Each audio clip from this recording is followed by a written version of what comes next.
நாங்கள் இன்றைக்கி பாசக்கார பசங்க வீடியோவிலேருந்து பேசிக்கிட்டுருவோம். என் தங்கச்சி இப்போ ஒரு பாட்டு பாட போகிறான். கேளுங்க, மகிழ்ச்சியாக இருப்பீங்க.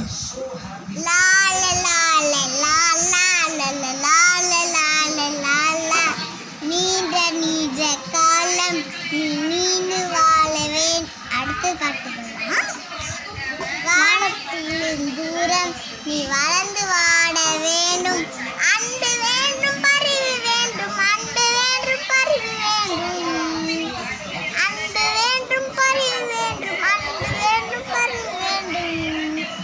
எட்டடிக்கும் முகட வேண்டும். எழுத்து காட்ட ஆக வேண்டும். எட்டடிக்கும் முகர வேண்டும். எழுத்துக்காட்டு ஆக வேண்டும். உலகு பார்த்த உலகுவே நிலவு காண எழுத வேண்டும். சக்கரை என் தமிழனுக்கு காலாட்டும் பாசி தாலாட்டும் நாம் சொல்லி வாழ்த்துகிறோம். பிறந்த நாள் வாழ்த்துக்கள். பிறந்த நாள் வாழ்த்துக்கள். இனிய பிறந்த நாள் வாழ்த்துக்கள். நன்றி சொல்லுங்கள். நன்றி. ஓகே, இது மாதிரி நிறைய வீடியோ பார்க்கணுன்னா எங்கள் சேனலுக்கு லைக் பண்ணுங்கள்.